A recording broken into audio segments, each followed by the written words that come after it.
Sí, se escucha. Buenos días. Buenos días, profesor. Buenos días. Buenos días, profesor. Se le escucha bien su audio. ¿Cómo están? Muy buenos días. Muy buenos días, señores. Cuando los relojes en todo el territorio patrio marcan las 09 horas con 10 minutos, damos inicio a nuestra actividad académica programada para el día de hoy, viernes 19 de marzo del 2021, según el calendario judío. El tema que vamos a desarrollar, mis dilectos y conspicuos alumnos, corresponde a histología animal. Bien, vamos a ello.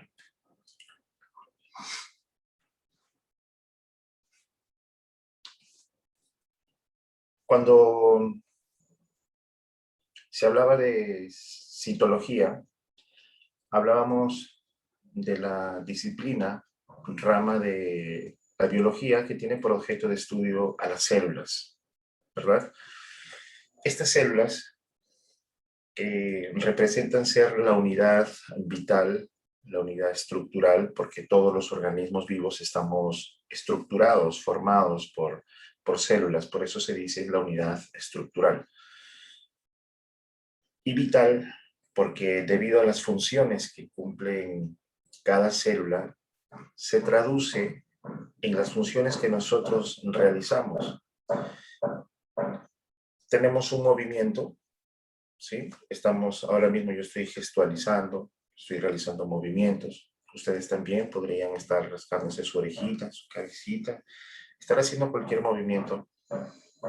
Y ese movimiento que nosotros expresamos es porque las células de nuestros músculos están cumpliendo una de sus principales funciones, la contracción, con participación del sistema nervioso, pero la participación, la función de esta célula muscular es la que permite que se manifieste en nosotros una función más compleja, movimiento. Bien, entonces por eso es la unidad vital. Estructural porque está formando la estructura de todos los seres vivos. Vital porque gracias a sus funciones es que se manifiestan en nosotros funciones más complejas. Muy bien, muy bien. Ahí está la célula. Habíamos indicado también que esta célula se clasifica de acuerdo a distintos criterios, ¿verdad? Hay criterios que, por ejemplo, clasifican a las células por tamaños, por formas, por número.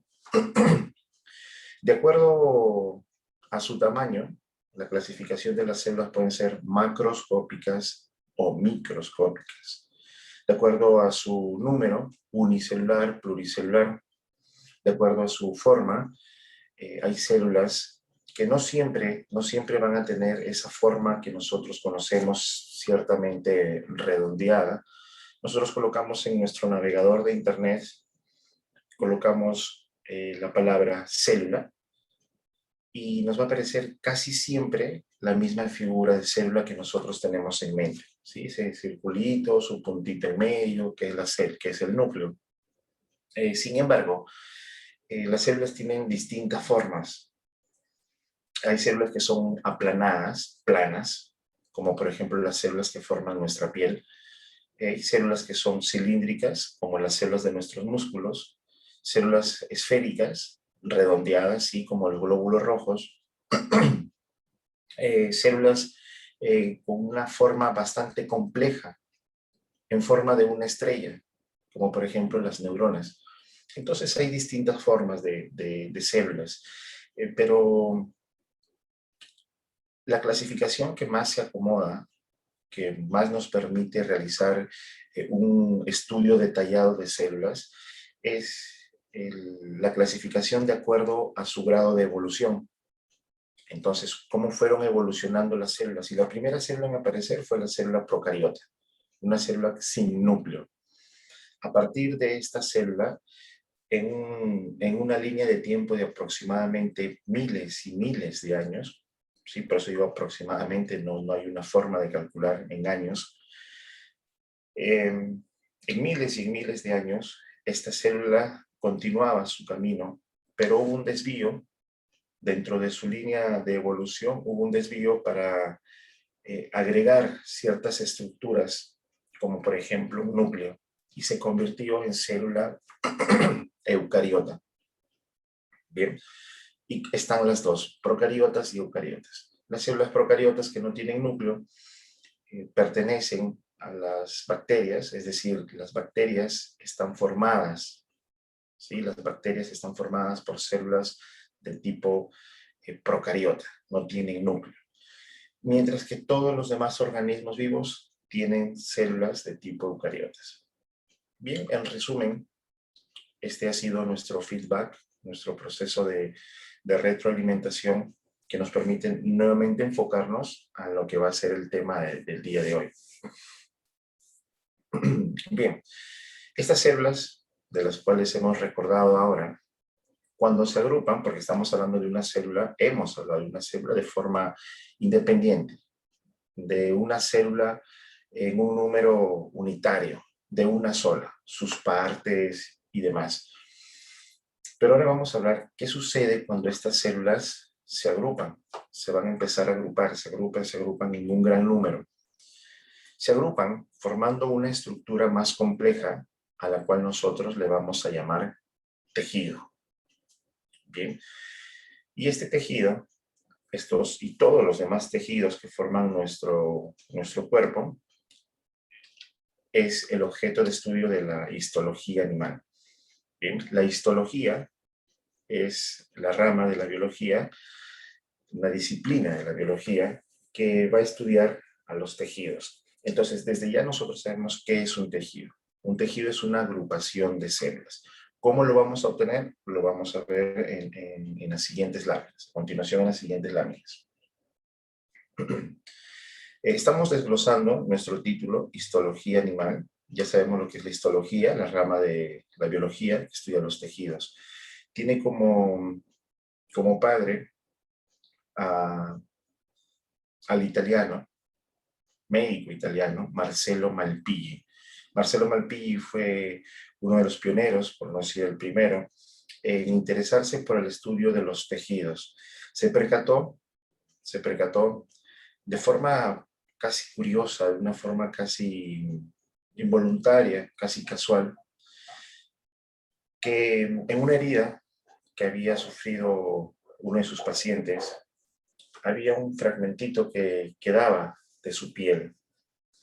Bien, había un fragmento, es decir, le colgaba, llamémosle así, le colgaba un pedacito ahí de la piel. Decidió cortarlo, ese pedacito, y exponerlo a los lentes de un microscopio. Marcello Malpighi fue uno de los principales, el principal, por decirlo así, dentro del grupo de científicos que se encargó de desarrollar uno de los primeros microscopios compuestos. Entonces, colocó en una lámina, colocó esa muestra que quedaba de esa piel, lo observó ante un microscopio y se percató que estas estaban formadas por células. ¿Bien? Entonces, por eso Marcello Malpighi, por los estudios realizados sobre tejidos, es que es considerado el padre de la histología. Y decimos que es animal porque hay una histología también vegetal. Las plantas también tienen sus tejidos. Su agrupación de células que van a cumplir una función determinada en ese organismo. Por ejemplo, hablábamos de fotosíntesis. En nuestro capítulo anterior hablábamos de fotosíntesis. Y recuerdan cuál era este tejido conductor que se encargaba de trasladar, de conducir, de circular, de distribuir el agua que era captada por la raíz. ¿Alguien recuerda eso? El xilema. El xilema. Muy bien, señor. Es exactamente el xilema. Ese xilema, señores, más o menos lo ponemos así.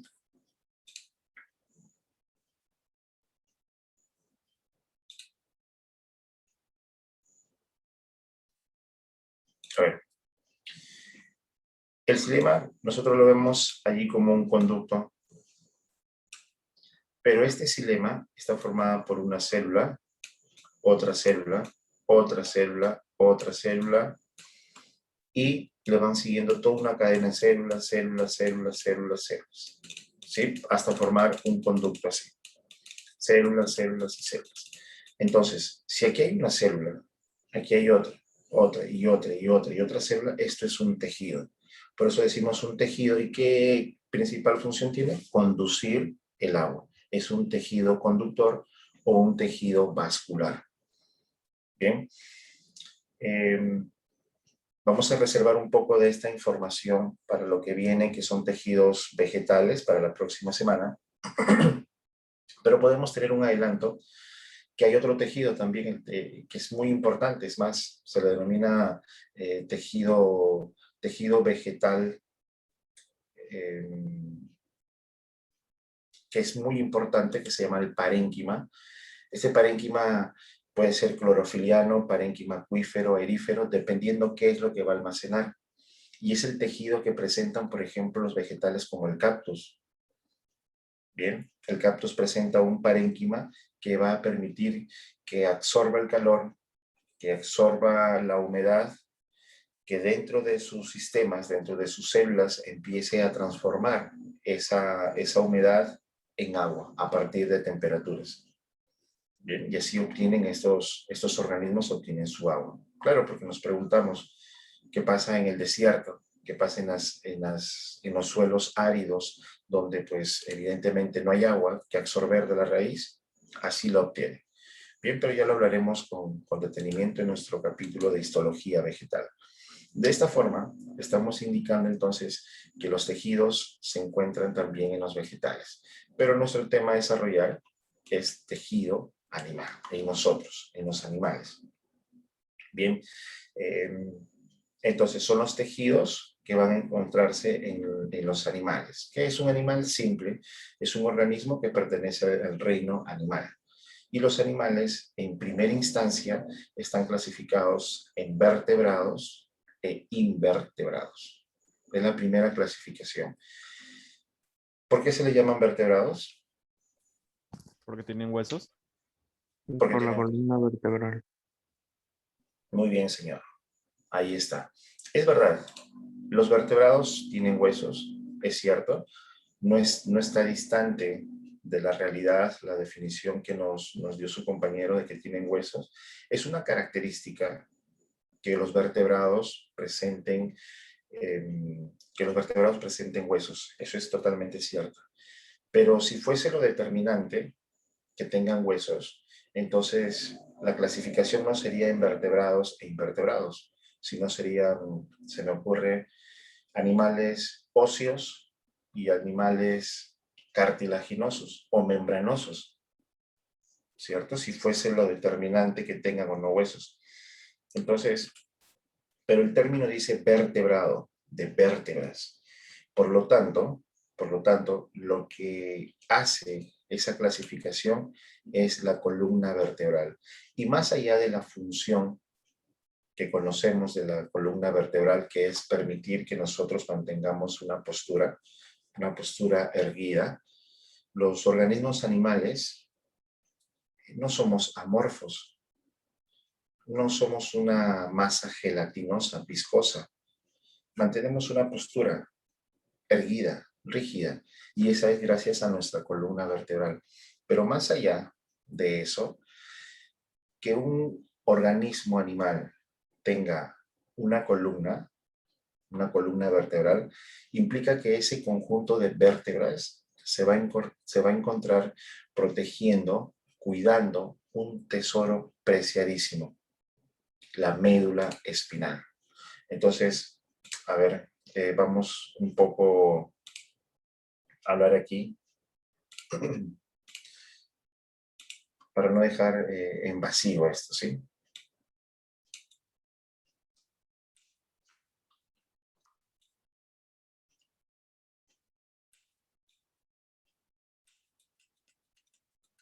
Está un pequeño bosquejo de un cerebrito, solamente un pequeño bosquejo.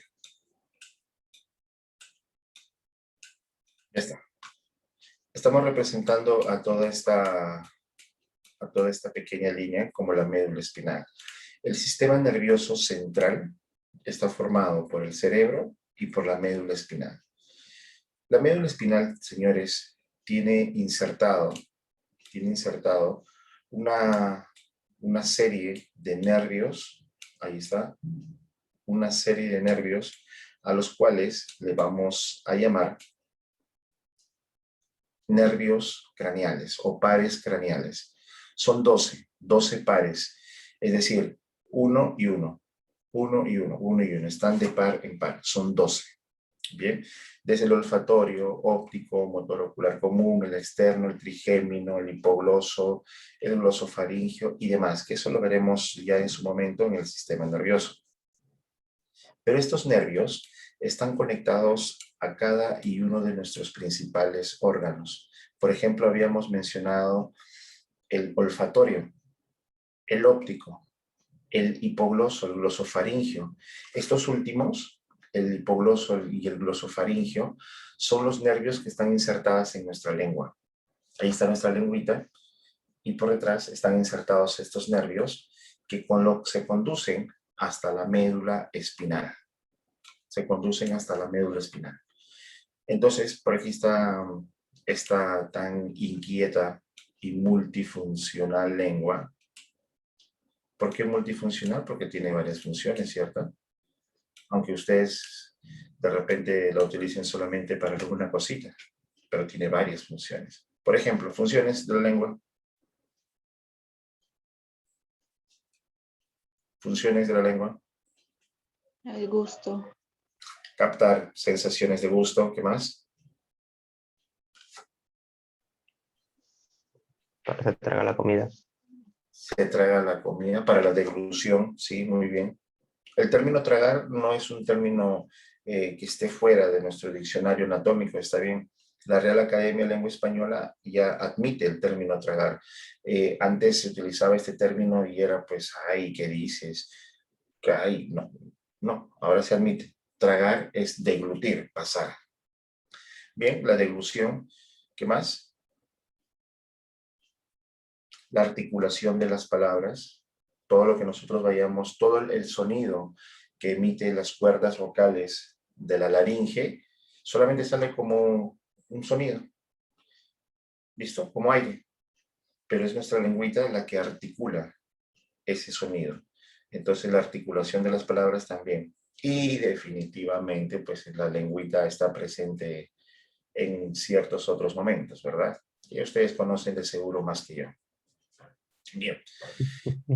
Esos gustos que percibimos son por las papilas que están aquí, las papilas que se encuentran de esta forma distribuidas. Pero esas papilas solamente se encargan de captarlo. Nada más. Lo captan. Una vez que captan, señores, ese estímulo, ahora el nervio los va a conducir hacia la médula espinal. Los almacena aquí temporalmente y ahora los conduce hacia el cerebro. El cerebro necesita tener experiencias registradas previamente para poder determinar de qué se trata ese estímulo. Si tú estás aquí en Perú y estás habituado a nuestras comidas, tú pruebas, por ejemplo, ya estás con los ojos vendados y te dicen, a ver, vas a probar una serie de platos. Y te dan, primer plato, ceviche, listo. Segundo plato, ají de pollo. Tercer plato, lomo. Tienes los ojos cerrados, ¿cómo sabes? Porque el gusto está captando el sabor, ¿sí? Las papilas están captando el estímulo que es el sabor. Lo conducen por tu nervio, ¿sí? Profe, eso es lo que desarrollan más las personas que son ciegas, ¿no? Tal cual. Sí, cuando perdemos un sentido empezamos a desarrollar otro. Bien, entonces, ya se captó, ahora lo lleva por el nervio, ¿sí? El glosofaringio, y llega a la médula espinal. Llega a la médula espinal. Profe, Hola. ¿cómo hacen los ciegos para ver si el billete o una moneda está falso? ¿Cómo le hacen? Desarrollan el tacto. E incluso desarrollan también el olfato. Y un billete definitivamente también tiene un aroma característico. así que lo hacen también de esa forma. Los billetes tienen unas texturas de alto relieve que forman, por ejemplo, el número, ¿sí? El número 10, el número 20, el número 50, el número 100, el 200, lo van formando. De la misma forma, las monedas, bien, las monedas, incluso... Raspan el contorno. ¿Perdón? Raspan el contorno para sentir las monedas. Exacto, sí, hacen un tacto allí y van percibiendo y diferenciando cuál es la textura. Incluso las monedas se van adaptando a los tamaños, a los volúmenes. Bien, ya con ayuda, claro, pues, ¿no? De alguien que pueda observarlo. Entonces comienzan a hacer pruebas. Ok, esto creo que es de 20. Y le dicen, sí, sí, es de 20. Esto creo que es de un sol. Sí, sí, es de un sol. Entonces ya va por dimensiones, lo va también realizando. Bien, entonces esta médula espinal almacena estas pruebas que has realizado y ahora lo conduce a tu cerebro. Pero tú no has comido una sola vez ají de pollo, no has comido una sola vez ceviche. Esta experiencia se ha registrado previamente. Ya tu cerebrito sabe cuál es el gusto del ceviche y qué es el ceviche. Pero si tú te vas a otro país y te hacen la misma prueba, dicen, a ver qué plato es. Tú vas a sentir el sabor si es dulce, vas a diferenciar si es salado, si es amargo, si pica. Lo vas a diferenciar, sí, pero si te van a decir qué plato es, no vas a responder porque tu cerebrito no tiene registrada esa experiencia. Bien, entonces el cerebro necesita registrar experiencias. Por ejemplo, a ustedes les digo, a ver,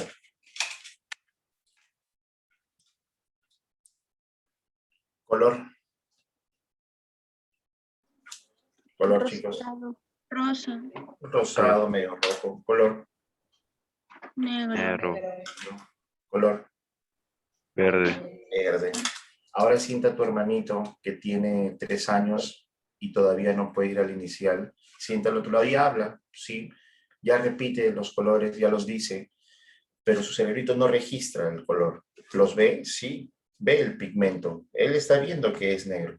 Pero ¿por qué no puede decir que es negro? ¿Por qué confunde, entre comillas, los colores? Porque su cerebrito todavía no registra esa experiencia.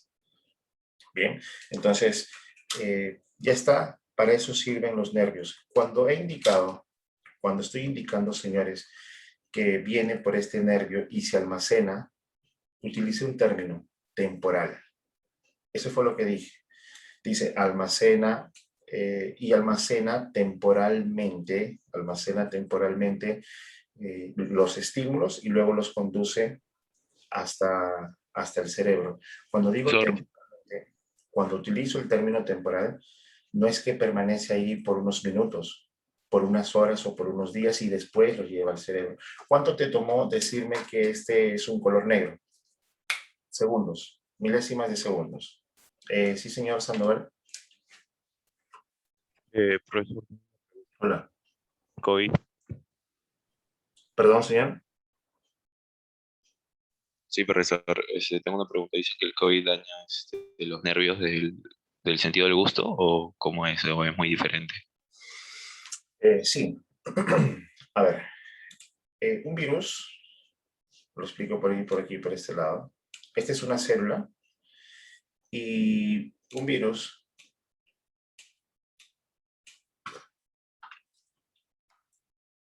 una pequeña Profesor, célula. disculpe, ¿se podría Sí. decir que el virus tira unas cepas y esas van a diferentes partes del cuerpo?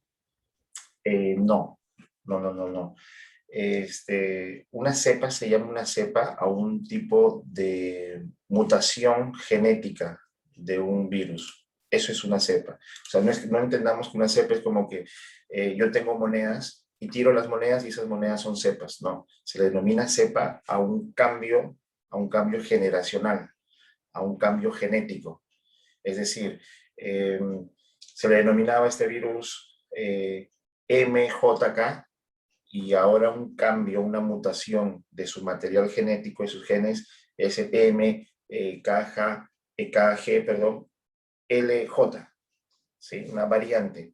A eso le llamamos cepas. Cepas no es algo que tenga el virus y lo va dejando y lo va arrojando, no. Cepa se le denomina a un cambio que lo convierte en otro virus con una similitud, pero ya tiene un material genético distinto. A eso se le llama cepa. variado, ¿sí? Ahí está un virus. Se posa sobre tu célula. Y lo que hace este virus es, primero debemos entender de qué está formado este virus. Esta es una cápside o cápsula y está formada por proteínas llamadas capsómeros. Entonces, y aquí dentro se le denomina el genoma. Allí tiene a su ADN o su ARN. En el caso, por ejemplo, del SARS-CoV, ¿sí? Que es el virus que nos produce COVID, este SARS, este virus del SARS, es un virus de tipo ARN. Entonces aquí tiene un ARN.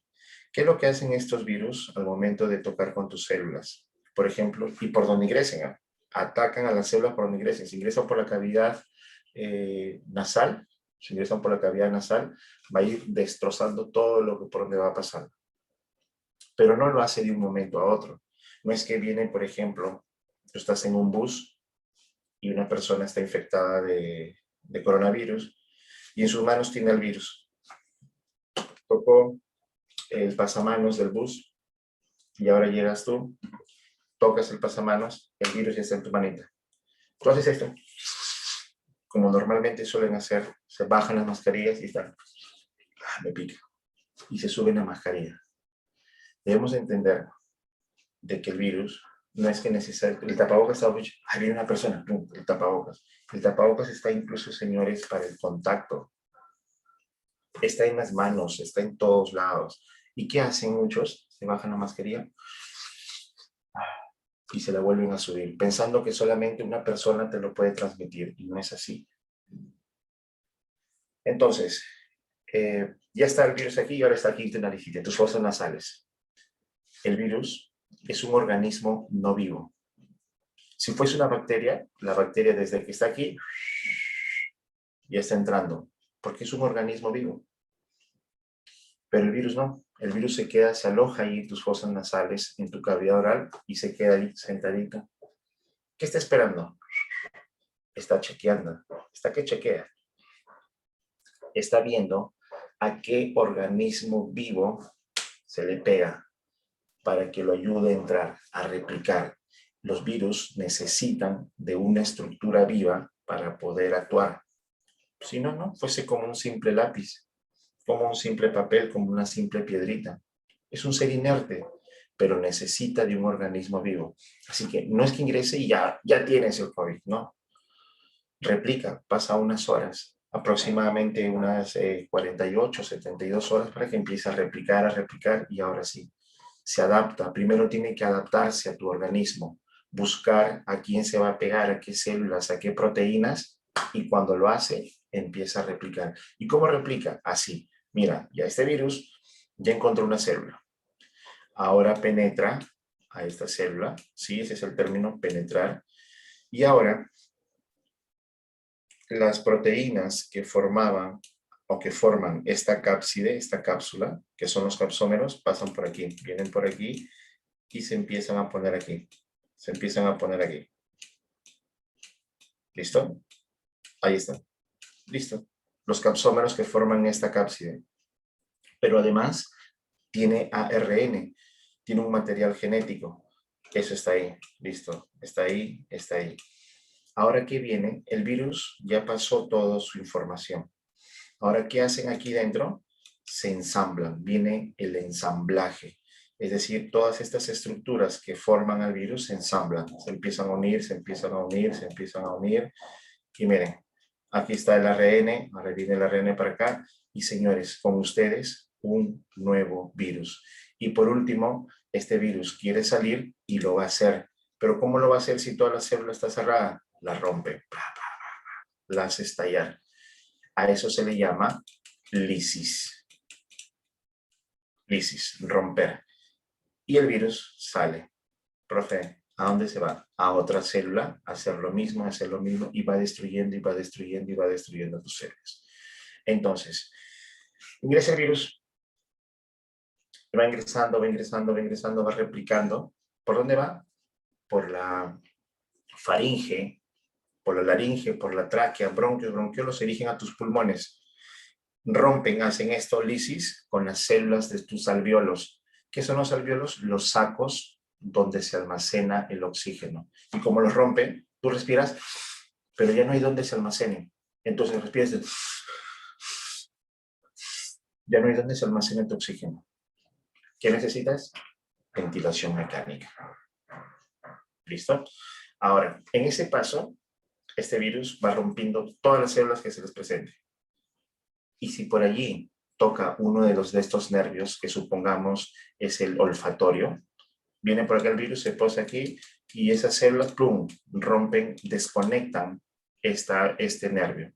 Lo desconectan, y por aquí está tu naricita, supongamos que es tu naricita así perfilada, ahí está bien bonita, te operaste hace el mes pasado, ahí está. Capta los estímulos, y este nervio debe de conducir a la médula espinal y después al cerebro, debe conducir los estímulos que has captado, y el cerebro tiene que diferenciarlos. ¿Cierto? Eso es el perfume, la cosa. El otro, este es Jambal. Entonces vas a diferenciar. ¿Quién no diferencia el cerebro? Pero ¿cómo puede conducir o cómo puede el cerebro determinar qué es lo que hueles si es que la estructura que le lleva ese estímulo está desconectada? ¿Quién lo desconectó? El virus. Rompió toda esta zona, ahora está desconectada, perdón. Eso es lo que pasa, y eso se le llama, eso de pérdida de olfato se llama anosmia. ¿Listo? Apunten ahí, lo voy a colocar aquí.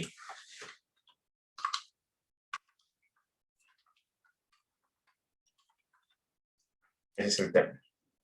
La pérdida del sentido del olfato. Bien. Bien. Entonces, señores, a ver, retornando aquí, por favor. Ya está el cerebrito, ahora lo hago más rápido para no detener más.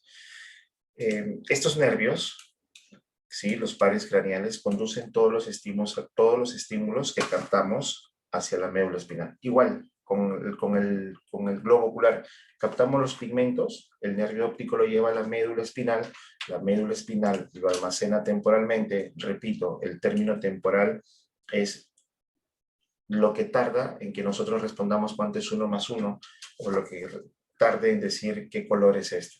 Eso es temporal, rapidísimo, eso es muy rápido. Y el cerebro emite una respuesta. Llega el estímulo, la médula espinal le pregunta al cerebro, el cerebro emite una respuesta. Ok, eso es negro, verde, rojo. Eso es salado, eso es dulce, eso es amargo. Bien. Así funciona, señores. Ahora, ya, profe, ¿qué tiene que ver los vertebrados? Si hay vértebras, es porque estas vértebras tendrán que almacenar, a cuidar, proteger a esta médula espinal. Bien, eso es lo que tienen que hacer, señores. Si hay una columna vertebral, más allá de darnos la postura, una columna vertebral es la que se encarga de cuidar a esta médula espinal. Y si se tiene columna vertebral, entonces hay médula espinal. Y si hay médula espinal, convierte a ese animal en un animal superior, con capacidad para poder realizar esto. Pensar, razonar, registrar procesos. Por ejemplo, un animal invertebrado. A ver, se me ocurre una malagua, un calamar. Tú llamas a un perrito, por ejemplo, que es un animal vertebrado. Tú llamas a un perrito, lo llamas. Perrito, ven. Perrito. El perrito está. Sus orejitas ahí. Y te sigue. O va hacia ti. Tiene una médula espinal. Es un animal vertebrado. Tiene su médula espinal. Es un animal superior. A ver, tú llamas a un calamar. Calamar. Insignificante. Su sistema nervioso es un sistema nervioso muy primario. Tanto así que tú, por ejemplo, para que puedas reaccionar, tienes que determinar si te ves realmente amenazado o no. Tú estás caminando y salvo que venga alguien y te empiece a golpear o veas que está en peligro tu integridad, tú reaccionas. Pero un calamar no. Un calamar por ahí se va apareciendo un pececito, de repente quiere jugar. Nemo de repente es por ahí, quiere jugar con el calamar no entiende, no razona, no piensa. siente que se aproxima alguien y le inyecta una tinta negra ácida. ¿Sí? Entonces, ahí está la diferencia, señores.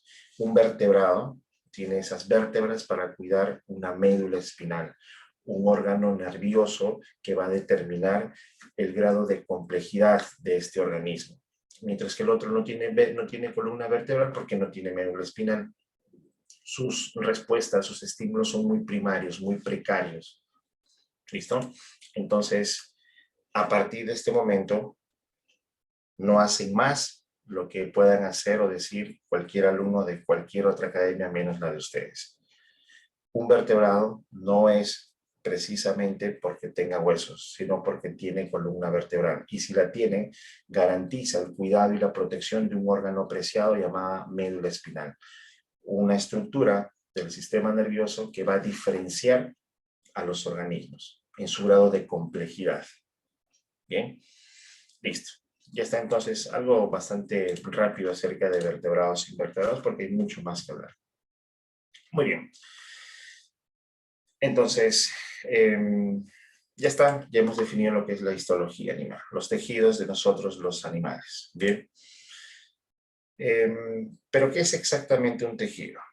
Vamos a ver, permítanme hidratarme, por favor, señores.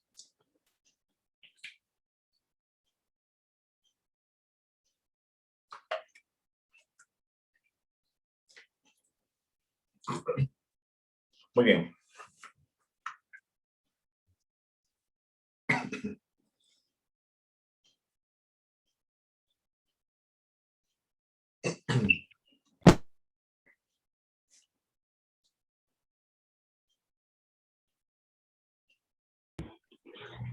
Bien, tenemos a un individuo, a un ser vivo. Estamos en esta situación por algún fin didáctico. Vamos a colocar que ese ser vivo es un ser humano.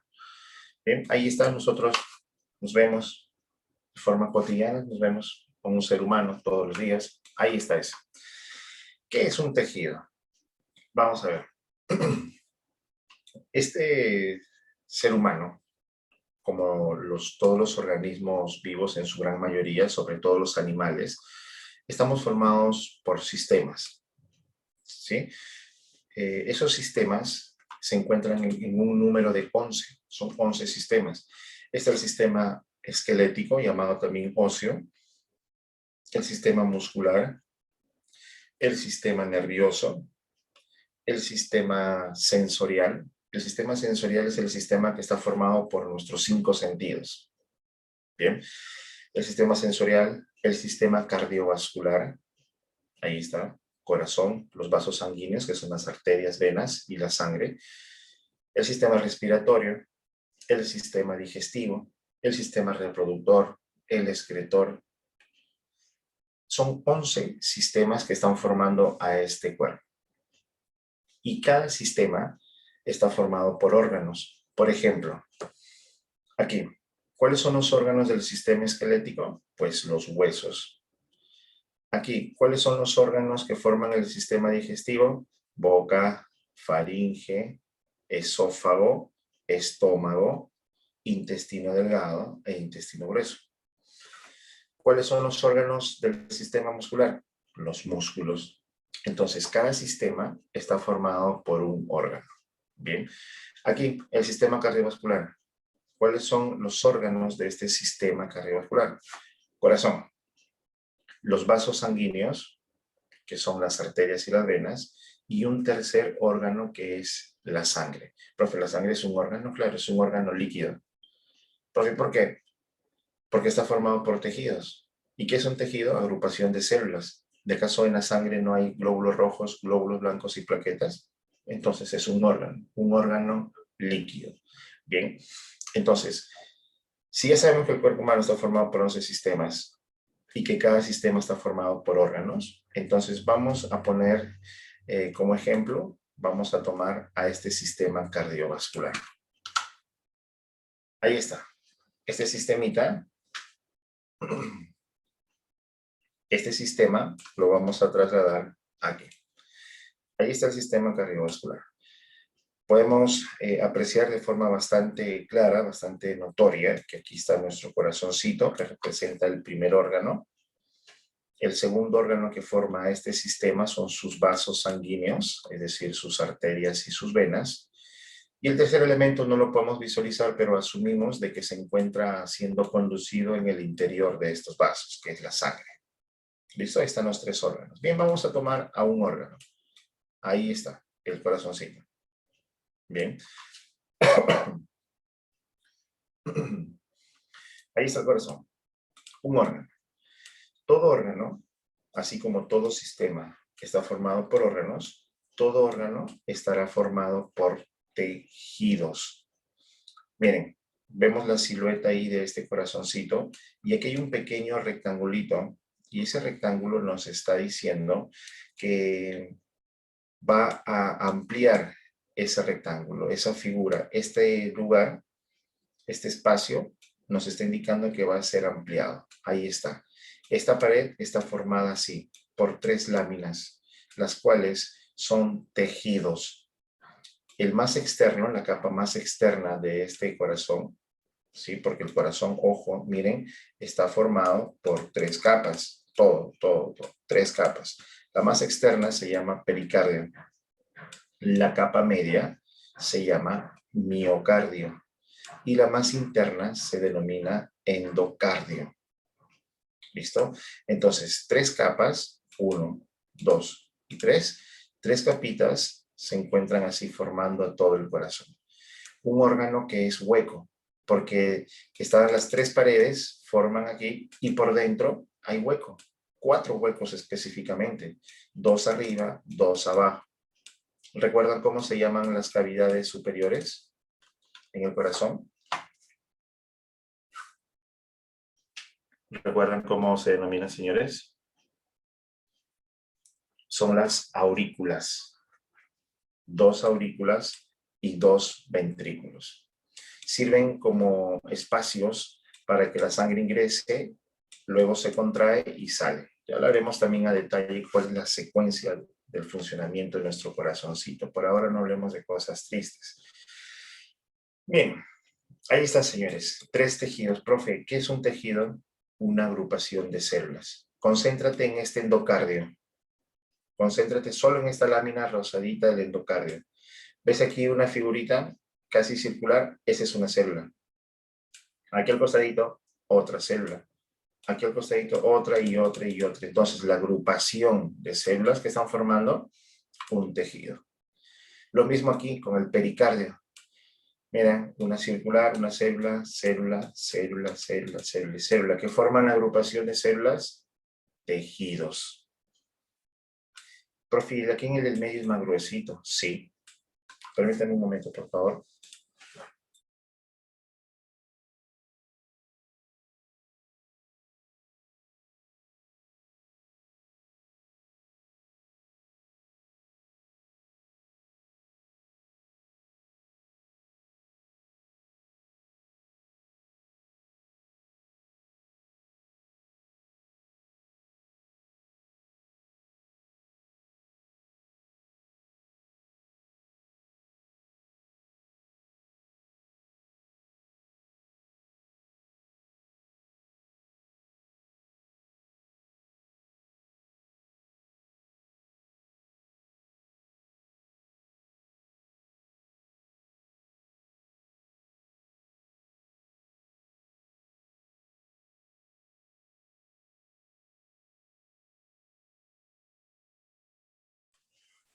Bien, señores, continuamos. Continuamos, me disculpo, por favor, por la ausencia. Sí, aquí en el chat, el señor Chacón me pregunta, ¿cómo dijo profe del corazón? No sé qué exactamente dije, del corazón. Pero lo que sí nunca podría decir acerca del corazón es Alianza Lima. Corazón Alianza Lima, no, mentira. Eso no he dicho. He hecho cualquier cosa el corazón menos eso. A ver, el corazón es un órgano. No hablemos de cosas tristes ahora sí, chicos. ¿Cierto? Es muy triste. Bien. Vamos a ver acerca de... Profe, Sí, señor. Dice que el estado de ánimo también afecta ¿cómo se llama? ¿Cómo se dice? Al corazón, así, dependiendo qué estado de ánimo tiene, dice. O sea, preocupación o estrés, así dice. ¿Es verdad eso? Sí, a ver. ¿Qué pasa si tú tienes un líquido, agüita, y cae sobre tu piel? Pues no pasa nada. Pero ¿qué pasa si caen unas cuantas gotas de un ácido? Lo que va a hacer el ácido es vas a generar una reacción, ¿sí? Vas a retirar, se va a empezar a irritar, te vas a empezar a desesperar y tu metabolismo se acelera. Ese ácido es un químico y en nuestro organismo existen gran cantidad de sustancias químicas a las que nosotros le llamamos hormonas.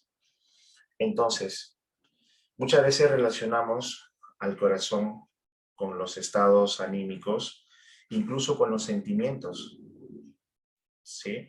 Incluso con los sentimientos.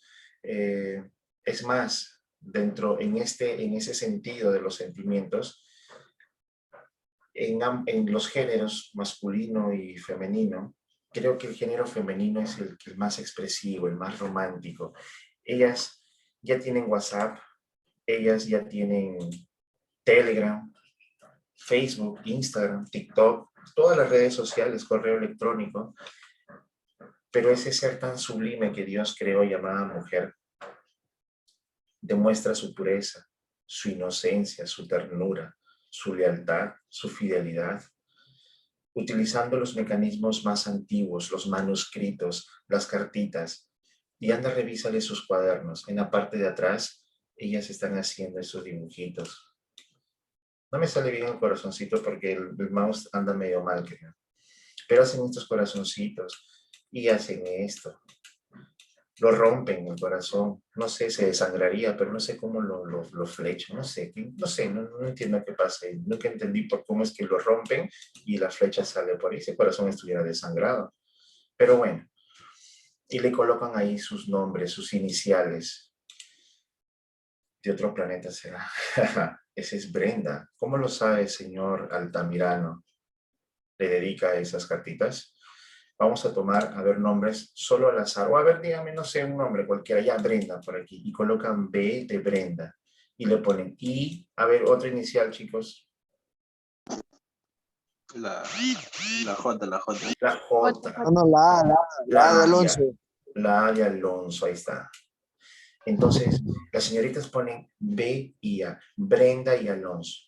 Y lo que intentan, su subconsciente, no inconsciente, su subconsciente, lo que intenta demostrar es que en su corazón ella solamente admite el nombre de ella y el nombre de él. Pero vamos, señores, los varones somos ciertamente más frívolos, ¿cierto? Somos tícleos y entendemos que el corazón tiene 4 cavidades, 2 aurículas, 2 ventrículos. Por lo tanto, sí, permítame, si nosotros entendemos que el corazón no es así, si no es así, y tiene 2 cavidades arriba, 2 cavidades abajo, por lo tanto 4 espacios, entendemos que puede haber espacio para 4 señoritas, ¿cierto? Entonces, así es la expresión subconsciente entre las mujercitas y los varoncitos. Bien. Señor. Profe, perdone la palabra que voy a decir, pero No. ¿por qué los hombres serán pendejos a la vez? Es que, mira, escúcheme. ¿No le ha pasado que cuando va al baño, así, baños públicos, ¿no? Así que están por el mercado, por ahí, ¿no? Escriben ahí en los water, ahí escriben de que sea iniciales o que hombre pasivo, número, huevadas, escriben. Es un tema, social. Escribes una manada, te estás contando tú solo. Por 2. Chicos, a ver, un tema social es un tema bastante complejo para poder definir, porque es un tema muy complejo por definir, porque un aspecto social lo conforman personas que tienen distintas educación, tienen distinta educación, tienen distinta formación, tienen distinta personalidad, distintos comportamientos, entonces no se puede generalizar, pero en un aspecto social y demostrado en un estudio, está de que los varones no necesariamente somos los más infieles o los más, como el término que utilizó, no necesariamente. Lo que pasa es de que hay una idea, hay una doctrina, ¿sí?, acerca del comportamiento de un varón y una mujer. Y eso nosotros lo sabemos. Nosotros los varones, ¿qué hacemos? Vemos por ahí, estamos pasando, caminando, y vemos a una señorita, a una hermosa señorita, voluptuosa, con prominentes glúteos. ¿Y tú qué le haces a tu amigo? ¡Ay, ay, ay, ya! Hoy, Yara, oh, mira, oh, Yara. Exagerados. Aguanta la tajada. Claro, hablamos y lo decimos con tanta facilidad. ¿Y las mujercitas acaso no ven? Sí ven, pero no necesitan expresarlo de esa forma. Las señoritas A alguna le gusta, utilizan, profe, a alguna le gusta que le pueda decir. claro, pero lo ven tal cual, disfrutan tal cual que nosotros, pero son más reservaditas. Y todo lo que hacen, lo hacen reservado. Con esto no estoy diciendo todas, por eso especifiqué que en un campo social es muy complejo poder determinar un concepto porque hay distintas formas de expresarse. ¿Sí? Expresar la conducta, el comportamiento, la formación, la moral, hay muchas formas. Pero la señorita también tiene gustos y preferencias. Las mujercitas ven los glúteos. Aquí le tenemos que engañar. Claro que lo hace, pero ellas son más discretas. Utilizan el lenguaje corporal. Codos, cejas. Ellas están allí y llega de repente el profesor con su pitillo ahí. Imagínate al Cheva, a nuestro profesor Cuadrito, que ya con su pitillo bien chévere, a Huguito con sus pitillos ahí, sus politos metal, y maldita sea. Y entonces, y llega ahí y con mejor todavía al profe César. sí, y entonces las mujercitas por ahí están chequeando. Le quieren avisar a su amiga que se ponga también a chequear y no está como nosotros, ay, mira, no, ellas simplemente hacen esto con su codito, despacito, imperceptible. Ese codito dice, tienes que ver algo. Ese es el único lenguaje. Porque cuando le quieres decir algo en silencio o en privado, te le acercas al oído, la mujercita se le acerca al oído y le susurra y le habla. Pero la única vez, el único lenguaje que expresa de que tienes que ver algo es el codito. Ya está alertada, pero no sabe a dónde ver. Así que ahora viene la ceja. Si levanta la ceja derecha, es para ese lado. Si levanta la otra, es para el otro lado. Y ahora viene la respuesta corporal también de la compañera, la del cabello. Si quiere mirar a la izquierda, se toma el cabello del lado derecho. Y ya, no es que me salga natural, chicos, ya, sino que lo interpreto. Sí, profe, sí. Intento meterme mucho en mi papel. Usted sí sabe. Ya agarra esto y mira. Si va para el otro lado, esto es. El profe César se la sabe de todas, dice. Sí, chicos, eso es lo que me han dicho, ¿no? Entonces, eso pasa. ¿Listo? Entonces, en realidad, el tema social de infidelidades y todas esas cosas es muy complejo. Pero vamos sí, a ir profe, el otro dice, no me seduzca, dice el otro. Profe, no lo seduzca, compañero. Esto, para terminar con este tema, chicos, y para que se pueda entender más o menos esto, es propio del comportamiento machista, lamentablemente, del varón. El varón, tú dices, nos creemos más machos mientras más decimos, sales con una señorita ya de tu aula, ya tú eres el aula 3 y sales con una niña, una señorita del aula 1 Y ella te dice, por favor, no le digas a nadie en la academia. No, no te preocupes, no le voy a decir a nadie. Pero ¿qué haces? Eso fue el día sábado. El día lunes tú llegas a la academia y le cuentas a tu pata, oye, ¿te acuerdas del aula 1? ¿Quién? Ah, yo. No, ¿qué va a hacer? Oh, pero no le digas a nadie, ¿ah? No, tranquilo. Para el recreo, ya toda tu aula hasta que la mira grueso, ya la flaca, oye. Esa es Luna, esa es Luna. Porque somos así, somos patanes, nos creemos más machos porque tenemos más coito con más mujeres. ¿Y usted, profe? ¿Y usted? No, yo no, pues tranquilo, todo tranquilo. Ahora, ¿segura? Las mujercitas podrían incluso estar con 3 o 4 veces más personas que tú, pero calladito, hasta con tu promo. Así son, ve, profe. Pero, Nosotros somos fieles, ve, con una nomás. Ve. entonces, ahí que se ve un grado de infidelidad más de los varones que las mujeres. Pero es una idea amplia, general, como les digo, no tiene que ver mucho el tema, influye mucho el tema social, la formación, la personalidad, la moral y todo lo demás. ¿Sí? Bien, señores, continuamos. Todo esto, ¿qué Vamos. opinará la señorita Belú? Nunca había tenido tantos chats, señores. Han colapsado este chat. Bien, se van a caer los servidores de Zoom. Usted altera la Sorbona, dice Pedro. Bien, señores. Anatómicamente, nuestro corazón es así y está compuesto de 3 tejidos. Antes de borrar este dibujo, tiene también una explicación. ¿Por qué el corazón se dibuja así? Y dar respuesta a la pregunta que surgió todo este comentario. El corazón se dibuja así normalmente porque está intentando expresar los 2 circuitos que realiza el corazón. Miren, esta arteria en este corazoncito tiene arterias y venas. La principal diferencia en ambas es que las arterias van a sacar la sangre del corazón. ¿Listo? Y las venas van a retornar la sangre al corazón. Eso es la principal diferencia entre estos vasos sanguíneos. Ahora, miren el recorrido. Esta arteria va a llevar sangre al pulmón. Lo lleva al pulmón, recoge el oxígeno y retorna.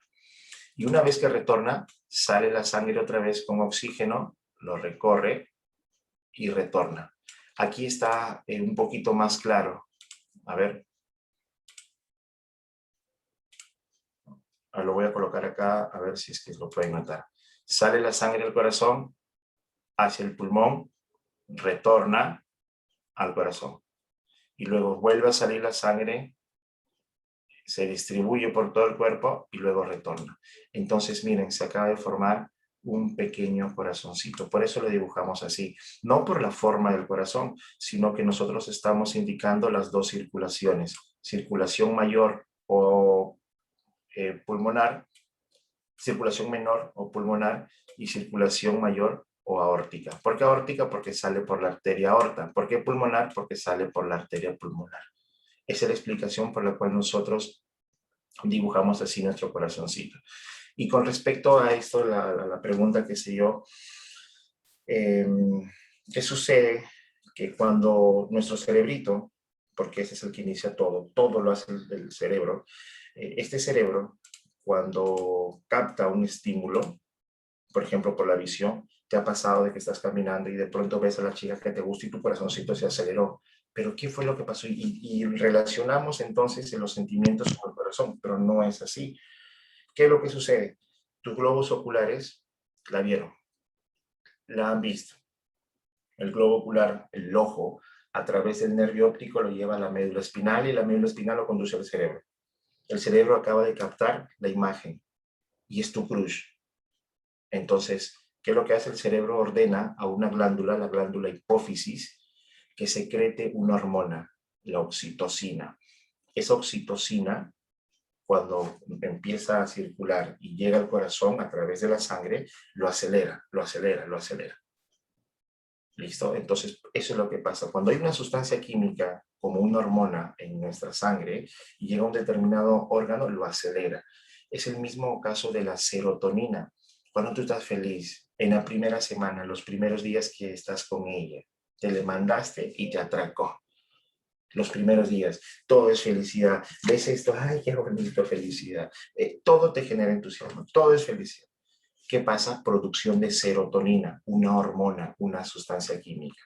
Entonces, cuando las sustancias químicas viajan por la sangre y necesariamente tienen que pasar al corazón, ¿qué es lo que pasa cuando llega una sustancia química al corazón? Lo acelera. ¿Listo? Esa es la respuesta entonces, señor. Bien, ya está. Tenemos aquí el órgano formado por 3 tejidos, pericardio, miocardio, endocardio, y cada uno de estos tejidos, como todos los tejidos, están formados por células. Bien, y ahí están la agrupación, señores, de células que forman un tejido. Hay una característica especial para este tejido llamado miocardio. Es un tejido de tipo muscular, y todas las veces que nosotros escuchemos músculo, eso va a producir movimiento. Todos los músculos producen movimiento. Por lo tanto, estos músculos, este tejido miocardio, que es un tejido muscular, es el que va a producir movimiento. Sus células se contraen para producir que el corazón haga esto. Se contrae y se relaja. Entonces, el miocardio, sus células se contraen, se relajan y hacen que el corazón pueda, entre comillas, como le llamamos, latir. Bien, si ya tenemos lo que es el tejido, y si ahora nosotros hacemos un pequeño cortecito a cualquiera de ese tejido y lo llevamos a una laminilla y lo exponemos ante los lentes de este microscopio, vamos a observar esto. Miren, células. Esta es una partecita, una muestra de un tejido.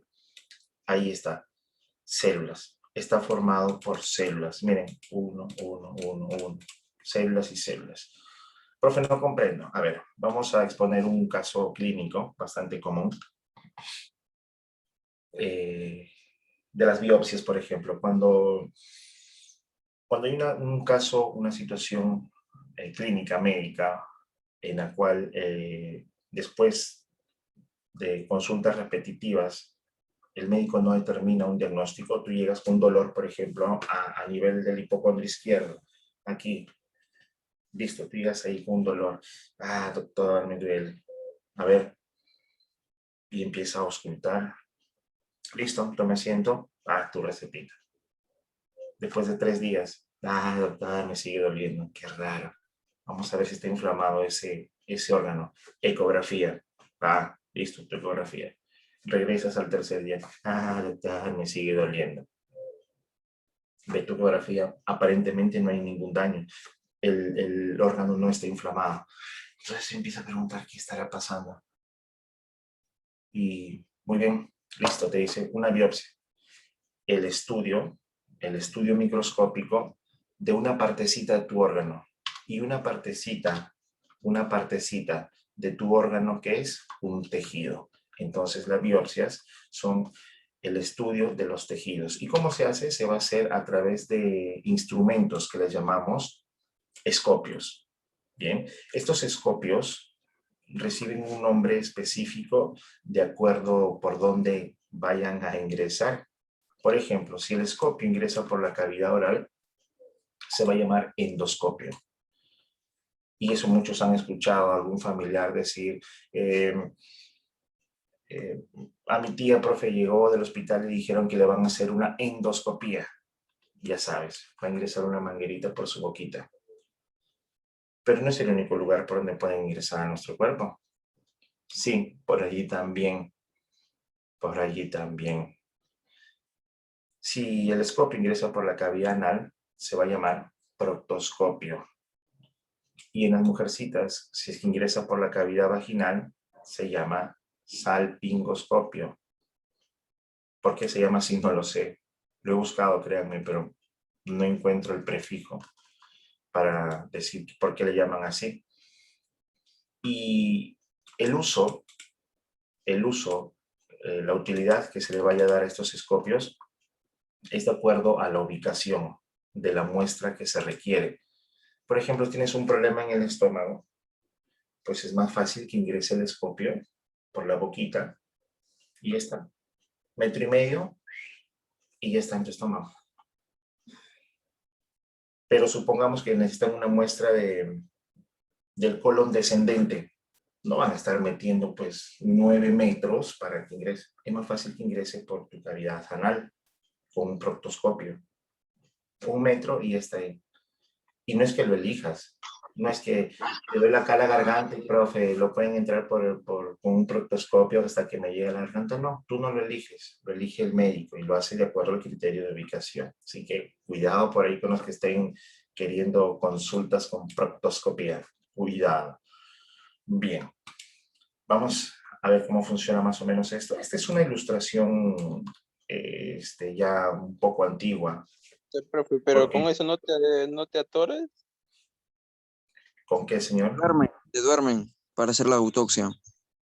A ver, chicos.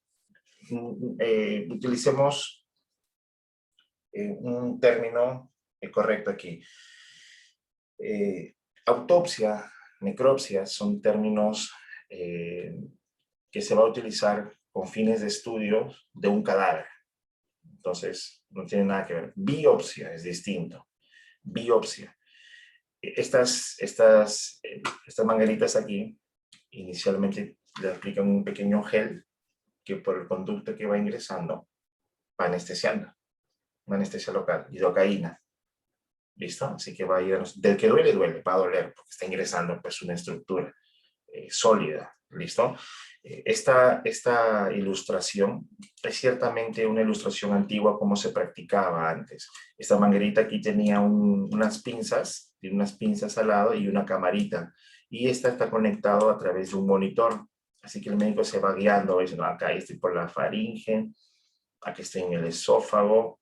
Listo, llegué al estómago. Bien, pero ahora los endoscopios son así, el monitor ya no es un monitor así grande como los antiguos, ahora el monitor viene acá, incluido en el mismo endoscopio. ¿Listo? Bueno, ingresa y supongamos quiere tomar, este es el órgano, miren por favor aquí chicos, este es el órgano. ¿Qué órgano es? El estómago. Y quiere tomar una muestra de ese estómago. ¿Qué es la muestra de un estómago? ¿Qué es la muestra de un órgano? ¿Cómo se llama la partecita, la muestra de un órgano? ¿Cómo se denomina? ¿Tejido? Tejido. Tejido, listo. Entonces llega al órgano y toma una partecita de ese órgano y ahora las pinzas con las que lo han cortado lo retiran, lo sacan. Lo sacan, lo llevan a patología. Allí ese tejido debe estar formado por células, está formado por células y lo observan al microscopio. ¿Listo? Lo van a observar al microscopio, la muestra, la partecita de este estómago y se debe de ver así. Miren las células. Esta es una microfotografía real de las células del estómago. Son reales. Así se disponen células. Miren esta formación, ¿sí? Una célula, otra, y otra, y otra, y otra, y otra, y otra. Esta es una célula una a una, todos se agrupan. ¿Cómo se llama la agrupación de células? Tejido. Y miren cómo están bonitas. Ahí está formando su florcita. Estos son los epitelios. Su florcita. Miren, bien chéveres, bonitas. Si se observa esta disposición, no hay ningún problema. Ningún problema. Todo ok. Pero si es que el médico, el patólogo, observa que miren cómo están sus células aquí, amontonadas una tras otra, y formando estas pequeñas tenacitas. Profe, ¿cuáles tenazas? Ya las dibujo. A ver.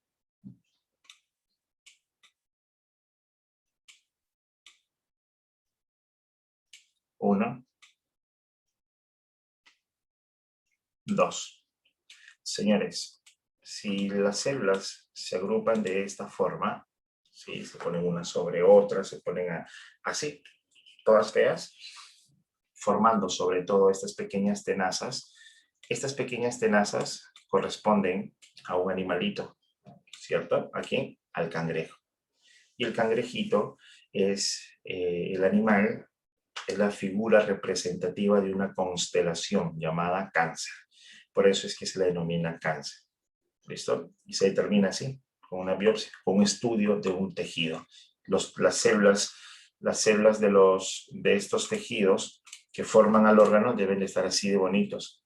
Pero cuando se ponen así de feos, Entonces, y formando unas tenazas, cáncer. Se llama cáncer entonces por eso. Miren acá las tenazas, miren aquí cómo se forman como una especie de tijeretas de tenazas. ¿Listo? Entonces, para eso es la importancia del estudio de los tejidos, señores. Esa es la importancia del estudio de los tejidos. Poder prevenir esto de aquí. Ya sabes entonces cómo se hacen las biopsias. ¿Para qué sirven las biopsias? ¿Qué es una biopsia? Es una muestra de un tejido. ¿Qué es un tejido? Un pedacito de un órgano. ¿Y cómo está formado ese tejido? Por células como estas, o como estas. Bien. Listo. Entonces me parece que tenemos claro lo que es un tejido. Ahora vamos a la clasificación de los tejidos. Este tejido animal se clasifica en 4. Tenemos 4 tipos de tejidos básicos. Básicos. Bien.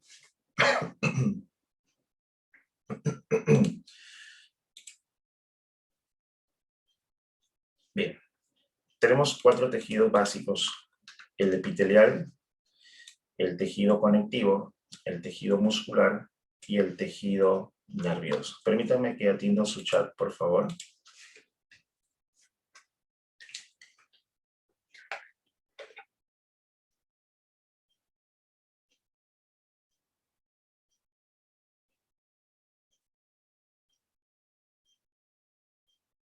Sí, señor Chacón.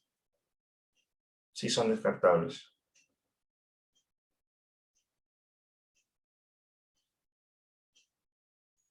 Ah, la señorita Brenda Carranza me pide que borre el corazón. Bien.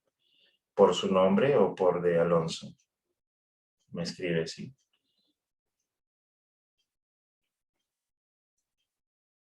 Así son todos. Bien, bien, señores, bien. Reacciones. Bien, vamos a ver. Continuamos. Continuamos, señores.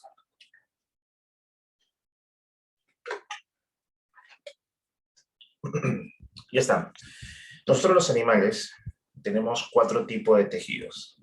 4 tipos. El tejido epitelial, el tejido conectivo, el tejido muscular y el tejido nervioso. Y cuando digo básico, es porque los tejidos, sobre todo el conectivo y el muscular, tienen una ramificación más, una clasificación más. Hay tejido conectivo denso, hay tejido conectivo laxo. El denso puede ser regular o irregular, ¿sí? Entonces hay una subclasificación. Entonces, pero los básicos son estos: epitelial, conectivo, muscular y nervioso. Bien. Bien. Empezamos entonces con el tejido epitelial. La clasificación que sí vamos a realizar en su estudio, detallado en su subclasificación, es el tejido muscular. ¿Sí? El tejido muscular puede ser estriado o puede ser liso, y vamos a ver en un momento por qué. Bien, de los 4 tejidos que hemos mencionado aquí, epitelial, conectivo, muscular y nervioso, lo vamos a identificar en una sola estructura cómo y dónde se encuentra. Por ejemplo, tejido nervioso. Cuando hablamos del tejido nervioso, estamos hablando de la agrupación de células. Todo tejido es una agrupación de células. Eso ya lo tenemos claro. Entonces, el tejido nervioso, agrupación de células nerviosas. ¿Cuáles son las células nerviosas? Las neuronas. Las neuronas, como estas, por ejemplo, se van a unir una a otra formando toda una cadena. Una neurona, otra neurona, y se unen para poder formar una cadena. ¿Para qué forman esa cadena? Para que el impulso nervioso pase por allí. ¿Qué es el impulso nervioso? La orden que manda el cerebrito. Todos levantemos nuestro bracito izquierdo. Levantamos el bracito izquierdo. Para poder levantar el bracito izquierdo, los músculos que lo conforman tuvieron que haberse contraído. Así se produce el movimiento. Y para que se contraiga, tuvo que haber una orden, el cerebro. El cerebro manda una orden a los músculos y estos se contraen. Levantamos. Y esa orden viaja por aquí, por las neuronas. Entonces, si aquí hay una neurona, aquí hay otra conectada y otra, y forman toda una red de neuronas, entonces estamos hablando de un conjunto de, ¿cómo se llama? Un conjunto de células, tejido. Y si ese tejido son las neuronas, pertenecen al sistema nervioso, tejido nervioso. ¿Listo? Por ejemplo, lo que les decía, aquí está el músculo, el bíceps. Yo les digo, señores, hagan punche.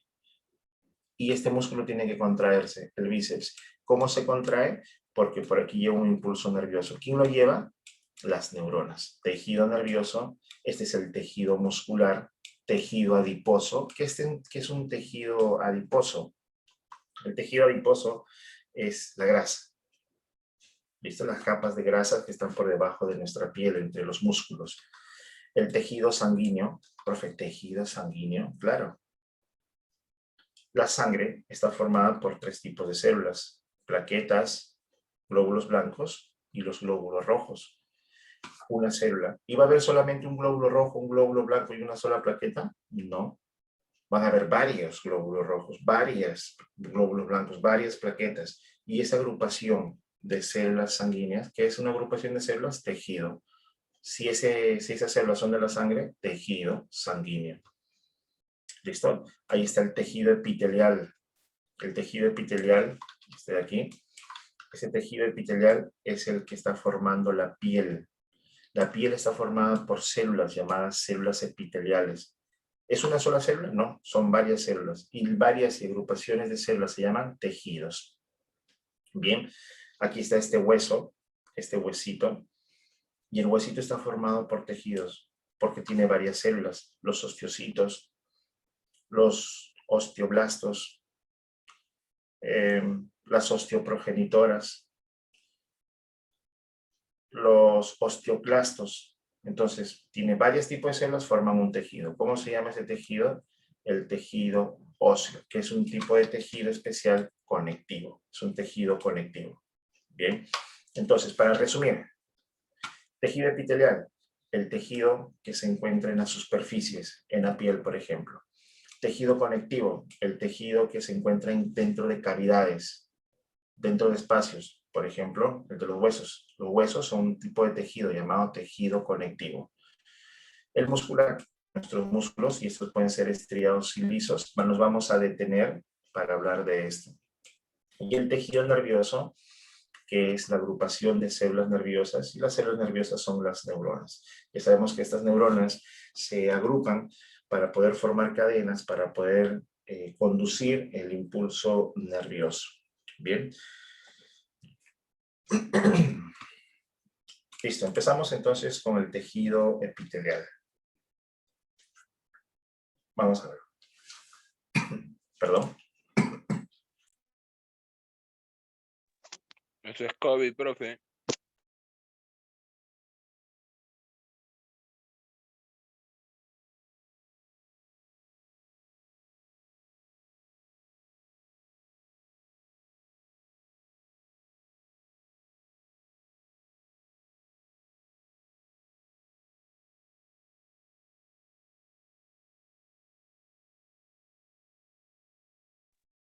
Bien, señores, bien. No, no es COVID, chicos, sino que tengo problemas. Ayer he estado dictando una pequeña conferencia por la noche y se extendió, empezó a las 7, se extendió hasta casi las 11 de la noche y tengo pequeñas molestias faríngeas. Pero no es COVID, señores, no se preocupen. Espero que no. Bien. Ay, profe, Bien. para rato. Perdón, señor.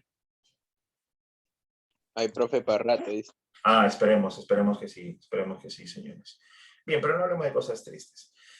El primer tejido, el tejido epitelial, es un tejido, y toda vez que hablemos de tejido, pongámonos siempre en nuestra cabecita que un tejido es agrupación de células. Bien, así que este tejido, el epitelial, es una agrupación de células, es un tejido que se encuentra revistiendo. ¿Qué es revestir? Es encontrarse por encima, recubre. Ejemplo, la piel. Este es un pedacito de piel que nosotros, por ejemplo, si hacemos un cortecito con un bisturí, lo vemos pequeñito, delgadito, pero esta piel tiene 3 capas. La capa más externa es la epidermis, la capa media, la dermis, y la más profunda es la hipodermis. Observemos una característica aquí. En la dermis, en la capa media, miren el tamaño, el grosor, el diámetro de los vasos sanguíneos, de las arterias y de las venas. Es un diámetro menor, un diámetro más pequeño, más delgadito. Por lo tanto, no conducen tanta fluidez de sangre. Pero observen el diámetro, el grosor de estas arterias y venas de la hipodermis. Son más gruesas, por lo tanto, conducen mayor flujos de sangre. Entonces, eso nosotros lo comprobamos cuando tenemos, por ejemplo, un corte. ¿Sí? Hacemos un cortecito o una pequeña heridita. ¿Va a haber sangrado? Sí, profe, ¿por qué? Porque estamos rompiendo estos vasos sanguíneos que están conduciendo sangre. Si lo rompemos, la sangre va a salir. Pero no sale tanta. Sin embargo, si tienes un corte más profundo, va a dañar estos vasos sanguíneos que sí son más gruesos, por lo tanto conducen mayor flujos de sangre y el sangrado será mayor. Una herida de bala, ¿por qué el sangrado es mayor? Porque ha perforado todas estas arterias, así que empieza a salir mucho más y más y más sangre. ¿Listo? Entonces, así está formada nuestra piel, por 3 capas. Ahora, esta piel, en la epidermis, ¿listo? Es un órgano, ¿sí? Ahí está, nuestra piel es un órgano. Un pedacito de piel que será tejido. Así que ese tejido lo vamos a llevar a los lentes de un microscopio y vamos a observar esto.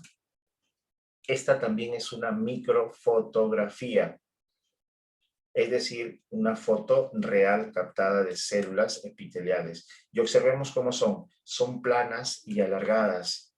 ¿Listo? Así. Esta es la forma. Planas y alargadas. Miren. Ahí está. Planas y alargadas. Profe, ¿y ese puntito, ese circulito, qué creen que sea ese puntito ahí? ¿Qué puede ser, señores? ¿Perdón? Núcleo. Su núcleo. Muy bien, su núcleo. Su núcleo. ¿Listo? Entonces, aquí una célula epitelial, otra célula epitelial, otra célula, otra célula, otra célula, otra célula, otra célula. Tejido. Tejido epitelial. Este es un pedacito de piel. Por aquí hay otro y otro y forman, en total, los tejidos forman un órgano. Tejido epitelial. El tejido conectivo. Este es el tejido más abundante en nosotros, en los organismos animales. Tiene como principal función brindar el sostén, el soporte, unen una estructura a un tejido. Por ejemplo, cuando nosotros realizamos un movimiento, el músculo jala de los tendones y los tendones están unidos a los huesos. Bien, aquí hay un hueso, tenemos ya un huesito, y aquí hay tendones. Los tendones son como pequeñas ligas que están unidas a los músculos. Si el músculo se contrae, se acorta, jala el tendón y el tendón está unido al hueso, así que mueve el hueso. Y esa es la verdad. Hueso húmero, hueso cúbito, hueso radio. El bíceps, que es un músculo, se contrae el bíceps y jala el tendón y está moviendo a los huesos. Bien, entonces, este tejido conectivo se encuentra formando a los huesecitos, por ejemplo. El hueso tiene un tejido conectivo que lo reviste, es decir, que lo cubre. Se llama periósteo, el periósteo. Y el periósteo es el responsable de que se permita la inserción de los vasos sanguíneos y nervios. Lo voy a explicar de esta manera. A ver, el periósteo es este de aquí. A ver, lo vamos a cubrir así. Esto de aquí de amarillito, vamos a asumir que es el periósteo.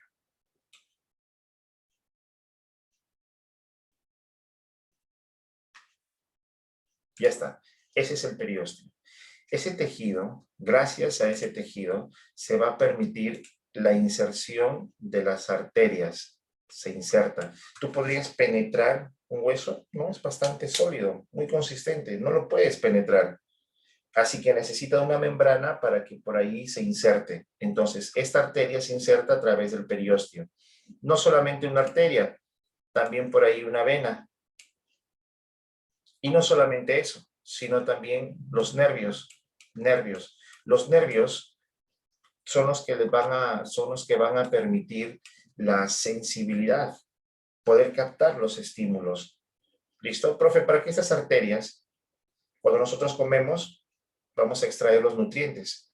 Los nutrientes son conducidos por la sangre y llegan hasta acá, sino cómo llega el calcio, cómo llega el fósforo, cómo llega el sodio, los carbohidratos, las proteínas, cómo llegan a nuestros huesos a través de la sangre por una arteria. Pero esas células que lo conforman, llamadas osteocitos, no vamos a hablar mucho de estas células porque vamos a reservar este tema para nuestro capítulo de sistema esquelético, de sistema óseo, pero si es un órgano, está formado por células, son los osteocitos. Necesitan nutrirse, así que la sangre les lleva a través de las arterias, le llevan su calcio, su sodio y todos los demás nutrientes. Pero así como todo organismo, utiliza los nutrientes y luego tiene su popó. Así que su popó, sus residuos ahora saldrán por las venas. ¿A dónde los conducen? Al riñón. Ahí se concentran todos los residuos de nuestras células del cuerpo, en los riñones. ¿Y qué más pasa? Se combinan con agua y luego vas al bañito y dependiendo qué tan amable ha sido contigo la naturaleza, con una mano o con dos manos, sostienes ahí tu órgano reproductor y empiezas a miccionar. ¿Sí? Entonces, toda vez que nosotros miccionamos, estamos eliminando agua que contiene residuos celulares, el popó de las células, o incluso cuando hay una fractura. A ver, profe, estoy jugando fútbol y me fracturé aquí. Esa fractura, como cuando rompes un objeto de vidrio, cae el vidrio, se impacta el vidrio y deja pequeños puntitos por aquí. Puntitos, puntitos, puntitos, puntitos, puntitos. Como residuos, ¿sí? A ver si es que alguien alguna vez observó cómo cayó un vaso de vidrio y se observa que han puntitos a los costados, tal cual es en la fractura. Y va a haber una célula especializada del hueso llamado osteoclasto. Repito, estoy utilizando los términos para llamar las cosas por su nombre, pero no estás ahora en obligación de aprender el nombre, ni apuntarlo, porque eso lo vamos a ver en un capítulo, no te preocupes. Bien, pero para que se pueda entender qué pasa. Llega una célula llamada osteoclasto y empieza a limpiar estos residuos. Los limpia, sí, se los come y ya está. Solamente queda la fractura ahí, queda ese espacio. Bien, ¿a dónde se llevaron esos residuos? Esta célula, el osteoclasto, se come estos residuos y ahora se va por la sangre a través de las venas a los riñones. Y nosotros lo eliminamos. Los hematomas, un golpe, profe, está morado. Sí, pero después de unos días va a estar normal. Viene la arteria, le da oxígeno y por la vena se lleva las células muertas que están necrosadas. Cuando una persona fallece, tiene distintas pigmentaciones. En los primeros minutos de haber fallecido mantiene su color, pero después se pone pálido. ¿Por qué? Porque ya no hay circulación, el corazoncito se ha detenido y ya no circula sangre. La sangre es lo que le va a dar esa rugosidad, ¿sí? Su ruborcito aquí. Ya no hay sangrado, ya no hay circulación de sangre, se pone pálido. Pero como en localidades, en Sicuani, en Cusco, por ejemplo, 15 días de velorio, mientras que esperan a los hijos, a los nietos, bisnietos que vengan de Europa, Asia, que lleguen del África. 15 días ahí, se empieza a poner todo moradito. Ese moradito es lo mismo que pasa con nuestras células. ¿Acaso en el mismo momento del impacto del golpe se pone moradito? No. Pasan horas y se va poniendo moradito.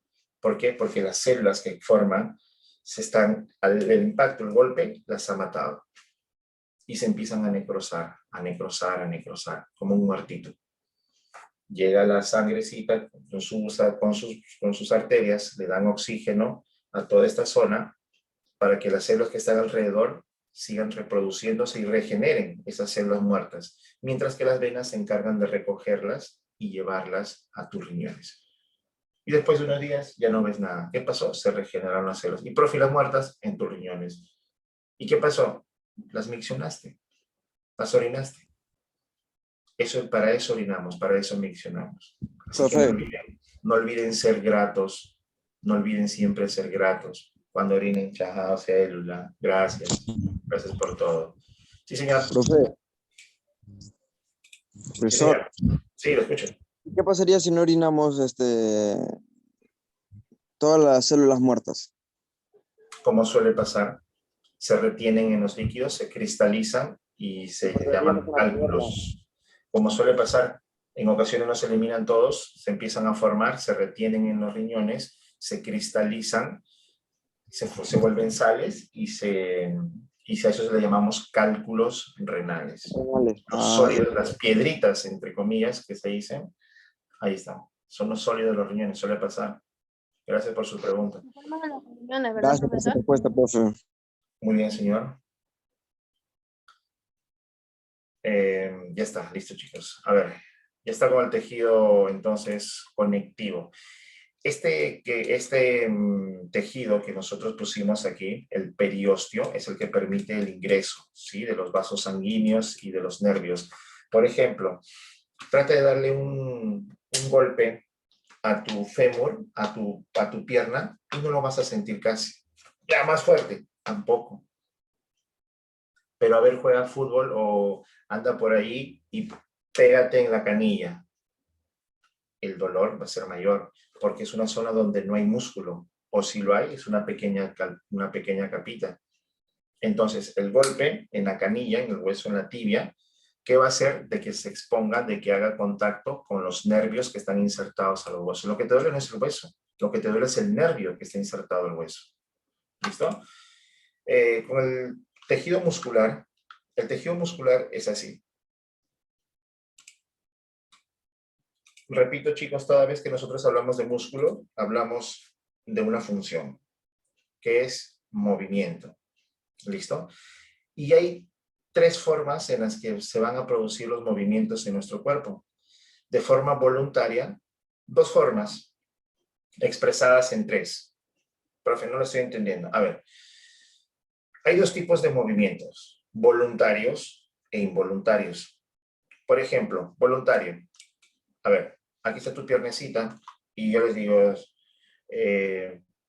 señores, por favor, levanten su piernecita y tú la levantas. Y para levantarla, tienen que haber tus músculos, tienen que haberse contraído. Pero eso lo estás haciendo tú de forma voluntaria. Tú ahora mismo dices al profeta que me dice que levante la pierna. Listo, la levanto. Pero si quiero no lo hago. Tengo voluntad para poder hacer este movimiento. Pero ¿qué sucede con estos dos músculos? Tú le dices a tu corazón, late, late, late. No. ¿Cuál es el músculo del corazón? ¿Cómo se llama el músculo del corazón? El miocardio, el que habíamos visto en la figura, en la segunda lámina, la tercera lámina. Ese miocardio necesita contraerse. Y para contraerse, no necesita que se lo digas. No es voluntario, es involuntario. Al igual que los músculos que forman las paredes de nuestro intestino. Comes, y el estómago se va a encargar de obtener los nutrientes de ese alimento y se van al intestino delgado. Los residuos pasan al intestino grueso y aquí se empieza a formar la materia fecal, aquí en este ángulo, por aquí. Las personas estreñidas empiezan a formarlo más abajo, por eso que les cuesta tanto evacuar, expulsar, excretar. Están ahí, aquí se forma la materia fecal y está... la inercia y la gravedad lo regresa. Y otra vez abajo. Entonces debería formarse aquí. Las personas que son estreñiditas la forman más abajito. ¿Listo? ¿Y cómo se mueve esa materia fecal, esas heces? ¿Cómo se mueven? Porque las paredes del intestino grueso se contraen y es como una crema dental, ¿cierto? La crema dental la presionas y sale. Listo, así es igual acá. La materia fecal está por aquí, se contraen estas paredes y pasa. Luego se contrae por aquí y pasa. Y así sale por el colon descendente, el recto y finalmente son expulsados. Entonces, el movimiento es voluntario e involuntario. ¿Listo? Ahora, ¿Por qué se le llama estriado y por qué se le llama liso? Miren, estrías, estrías, estrías, estrías, estrías, estrías. Esas estrías representan la cantidad de músculos, de proteínas que van a ayudar a la contracción, lactina y miosina, incluyendo la troponina. Son 3 proteínas, actina, miosina y troponina. Hay una más, tropomiosina, pero no le ponemos mucho atención a eso. Las 3 primeras, actina, miosina y troponina. 3 proteínas. A mayor cantidad de estas proteínas, una contracción más rápida habrá. Entonces, este se llama estriado porque tiene un aspecto estriado, de estrías, y esas estrías es la presencia de proteínas. A mayor cantidad de esas proteínas, mejor la contracción, más rápida. ¿Listo?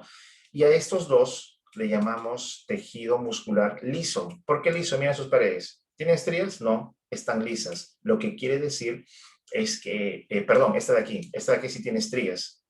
Esta de aquí, miren, aquí liso. Aquí observamos pequeñas estrías, aquí no. Miren, liso, liso, liso, liso, liso. ¿Qué quiere decir? Que si es liso, que no hay muchas. Ahí sí, proteínas contráctiles, si no, no hiciera contracción. Sí las hay. Pero esta poca cantidad hace que su contracción sea más lenta. Y claro, que tú sientes que en tu abdomen se empieza a hacer esto a contraer, ¿no? Tú sientes tu corazoncito que va. Claro, porque tiene músculos y ese músculo tiene varias proteínas contráctiles, pero no sientes cómo es que se contraen tu intestino delgado y tu intestino grueso, porque tiene pocas cantidades, pocas concentraciones de proteínas contráctiles. Se contrae sí, pero más lento, más tranquilo. ¿Listo? Esa es la diferencia entre estriado y liso. Estriado por el aspecto, porque tiene varias proteínas. El liso tiene proteínas, pero no en tanta cantidad, lo que da un aspecto liso. Entonces, el tejido muscular estriado, su contracción es rápida y voluntaria. Levanta la mano. Listo. A ver, dile a tu intestino, contrae. No lo hace. Su contracción de los lisos es más lenta y es involuntaria. Tú no le dices, hazlo. ¿Listo? El tejido muscular estriado son nuestros músculos. Todos nuestros músculos, nuestra musculatura, es un tipo de tejido muscular estriado. Si es estriado, repito, es porque tiene ese aspecto de estrías y es por la presencia de proteínas. A mayor cantidad de proteínas, más rápida será la contracción. Estriado. El tejido liso. Ahí está. El tejido liso. No hay gran cantidad de proteínas, por lo tanto, tienen ese aspecto liso y su contracción es lenta e involuntaria. Cuando circula la sangre, circula a través de las arterias y las venas. Y miren, esta arteria y esta vena tienen una pequeña capita de músculos. Su músculo es un tejido muscular liso. Bien, eso hace de que, por ejemplo, tu corazoncito está ahorita despacito. La sangre que está circulando va a una fuerza tranquila, moderada. Pero cuando se acelera, la sangre también circula con mayor frecuencia. ¿Y qué pasa allí? ¿Qué está pasando allí? Entonces las arterias se empiezan a dilatar, se ensanchan. Para que se ensanchen, para que se dilaten, tienen que tener músculos para que se estiren. ¿Listo? Pero es liso. Al igual que les había explicado, las paredes de los intestinos también son lisos. Y finalmente, señores, el tejido nervioso. El tejido nervioso, pues tejido porque es una agrupación de células y son las células nerviosas. Tampoco vamos a hablar al detalle de las partes de una neurona porque corresponde a nuestro capítulo de sistema nervioso. Bien, pero ya sabemos que las neuronas se unen una a otra para formar una cadena y por allí pasa el impulso nervioso. Más o menos el impulso nervioso es este. A ver, son segunditos para que más o menos se entienda cómo es el impulso nervioso, que es corriente eléctrica. El cerebro ahí va a emitir una orden y miren cómo viaja. Eso blanquito que recorre es la corriente eléctrica y está circulando por las neuronas que están unidas. Sí, se ve toda una red. Así circula el impulso nervioso, así circulan las órdenes. Lo que ven allí son los iones, fósforo, calcio, potasio. Por eso es importante para nuestros impulsos nerviosos. Tu mamita te da cabecitas de pescado concentrados para que seas inteligente, te dice. Y por más que lo tomas por litros, nada. Lo que pasa es de que no te da inteligencia. El fósforo ayuda a que estos impulsos nerviosos sean mucho más rápidos. Bien. Listo, señores. Por favor, realicen su screen.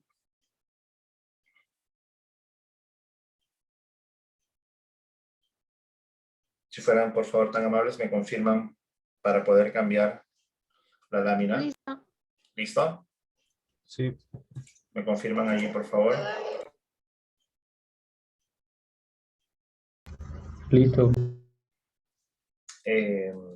Muy bien. Señorita, le estoy dejando, por favor, aquí el número. No le puedo dar ahora respuesta porque entiendo que ustedes tienen otra clase. Le estoy dejando aquí el número para darle respuesta, por favor, a su pregunta. Si lo puede, por favor, tomar nota y me la hace más tarde. Si lo plantea, por favor. Bien, señores, hemos entonces llegado al fin de nuestra sesión virtual. Les agradezco por su muy gentil atención. Les deseo a todos que tengan muy buen día, buena tarde y un buen inicio de fin de semana. Se cuidan, señores. Bendiciones. Igualmente, profesor. Nos vemos, profe. Luego, Auspicio. Hasta profesor. luego, chicos. Hasta luego. Cuídense.